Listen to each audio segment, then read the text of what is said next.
말씀은 출애굽기 8장 7절 한 절입니다. 출애굽기 8장 7절 한 절만 보겠습니다. 구약 성경 92페이지에 있습니다.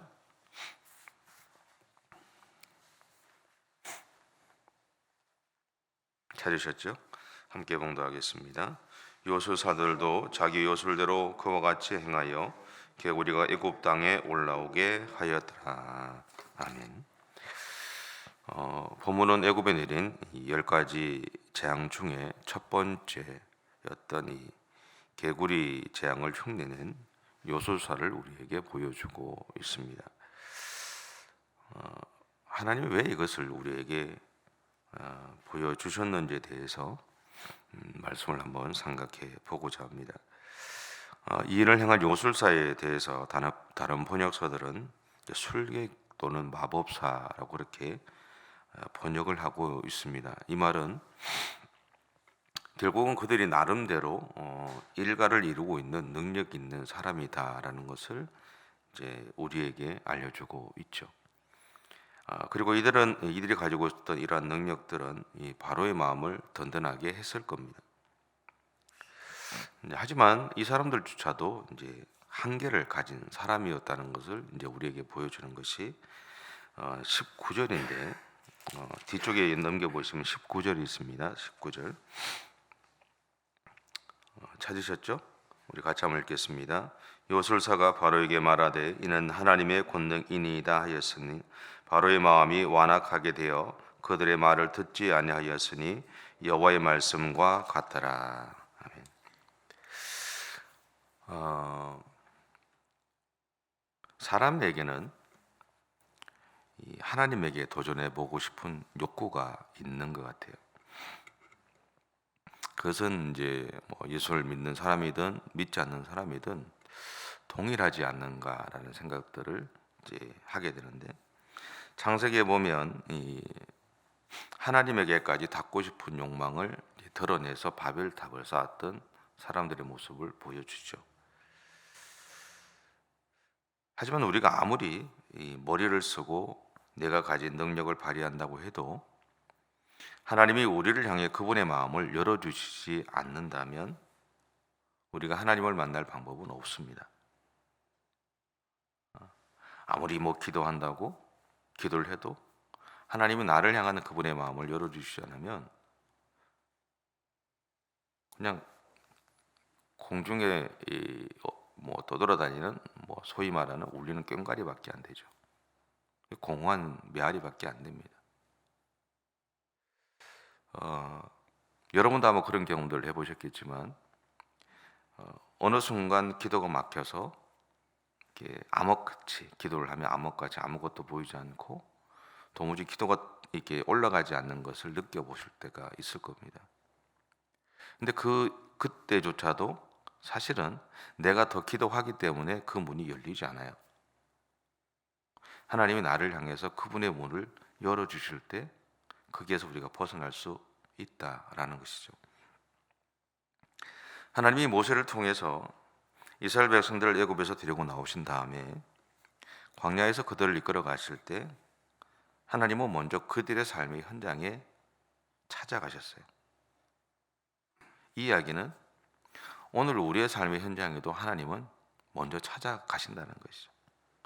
내가 하나님 앞에 기도하기 전에 하나님은 먼저 찾아가세요. 그런 한 예로 보여주는 것이 성경에 나오는 것이 낮에는 구름 기둥으로 또 밤에는 불 기둥으로 그들의 삶의 현장을 보호하신 모습입니다. 그래서 이스라엘의 역사에 있어서 이 구름 기둥과 불 기둥은 하나님이 자신들을 보호하셨음을 알게 했던 것인 동시에 하나님이 그들을 찾아가셔서 그들과 함께 머무셨다는 것을 의미하기도 합니다. 또 하나는 하나님이 시내산에서 모세를 통해 하나님의 말씀을 주신 것이죠. 이것은 율법이라는 이름 하에 지금까지 그들의 삶의 기준이 되는 말씀인 동시에 오늘 우리가 하나님의 말씀을 읽고 묵상하며 그 말씀대로 살아가기 위해 노력하는 성경의 근간을 이루기도 합니다. 물론 이 율법은 예수님이 오심으로 우리의 삶에서 완성되어졌던 것이죠.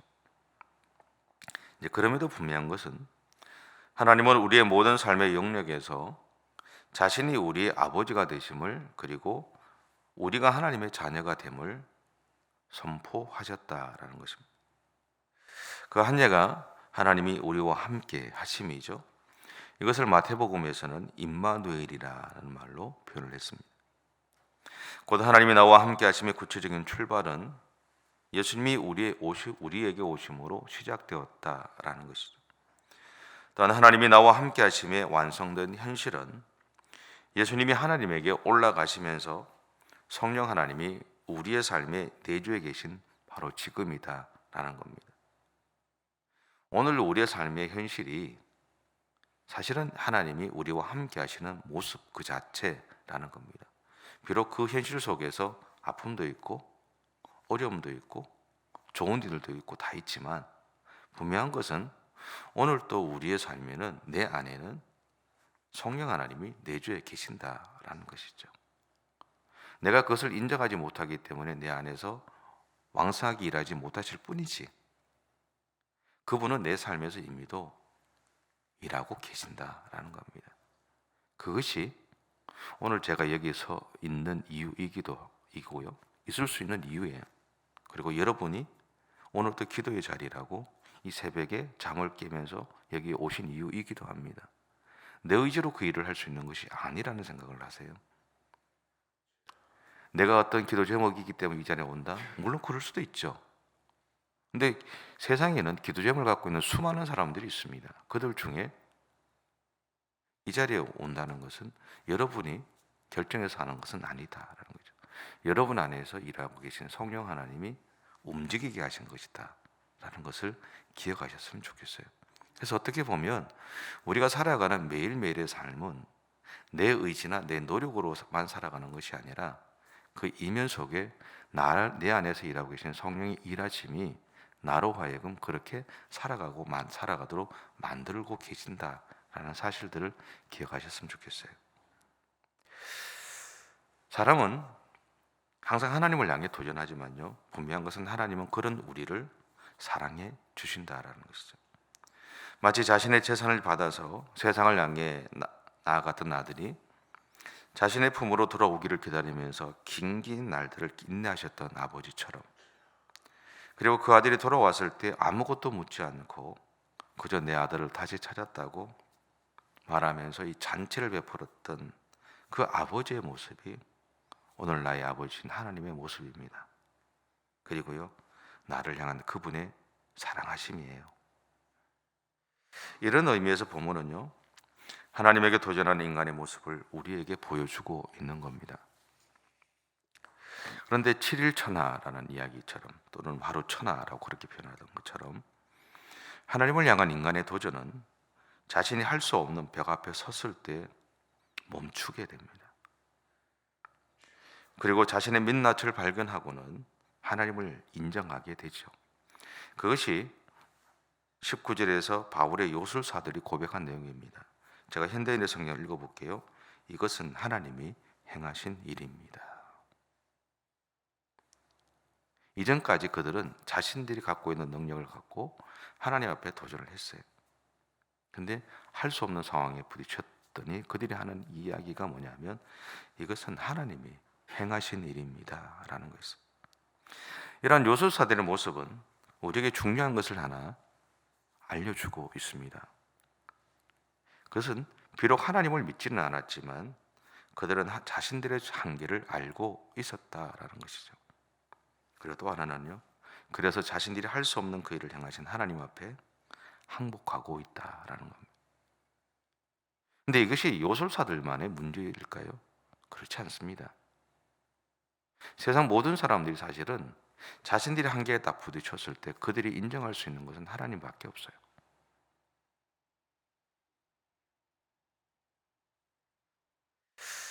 이 모습은 당시 예수님에 대해서 제대로 알고 있지 않았던 사람들이 알고 있었지는 않았지만, 사단은 너무나 명확하게 예수님이 누구신지에 대해서 고백했던 것을 우리에게 기억나게 하죠. 마가복음 3장 11절과 5절 7절인데 제가 한번 읽어볼게요. 더러운 귀신들도 어느 때든지 예수를 보면 그 앞에 엎드려 부르짖어 이르되 당신은 하나님의 아들이니이다 하니 큰 소리로 부르짖어 이르되 지극히 높으신 하나님의 아들 예수여 나와 당신이 무슨 상관이 있나이까 원하건대 하나님 앞에 맹세하고 나를 괴롭히지 마옵소서 하니 당시 예수님을 따라 다녔던 수많은 사람들은 예수님의 본질에 대해서 잘 몰랐어요. 근데 사단은 명확하게 알고 있었다라는 것이죠. 어쩌면 오늘 예수 믿는다고 하는 우리가 예수님의 진정한 모습들을 놓치고 살아가고 있지는 않는가라는 생각들을 해보게 됩니다. 그리고 우리의 인생 가운데 한계에 딱 부딪혔을 때 하나님만이 우리의 인생의 유일한 소망이고 그분이 우리의 삶의 유일한 해결책이라는 사실들을 우리가 인정하지 못하고 살아가고 있지는 않는가라는 생각도 해봅니다. 왜냐하면 너무나 익숙하거든. 너무나 익숙하기 때문에 그것의 중요성들을 잊어버리고 살아가고 있는 것이 우리들의 모습이 아닐까.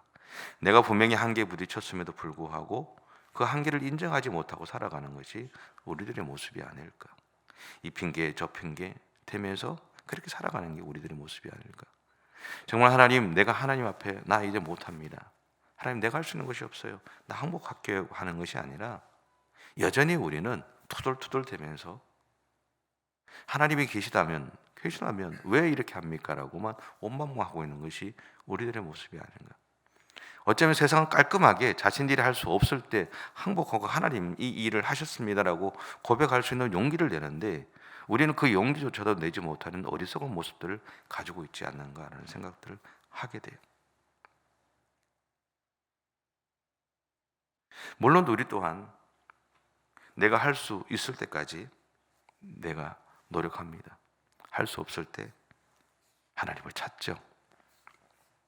근데 한번 생각해 봤으면 좋겠다라는 것이죠. 요소사들처럼 내가 할 수 없는 현실을 딱 부딪혔을 때 이것은 하나님이 하신 일입니다. 이건 내가 할 수가 없습니다.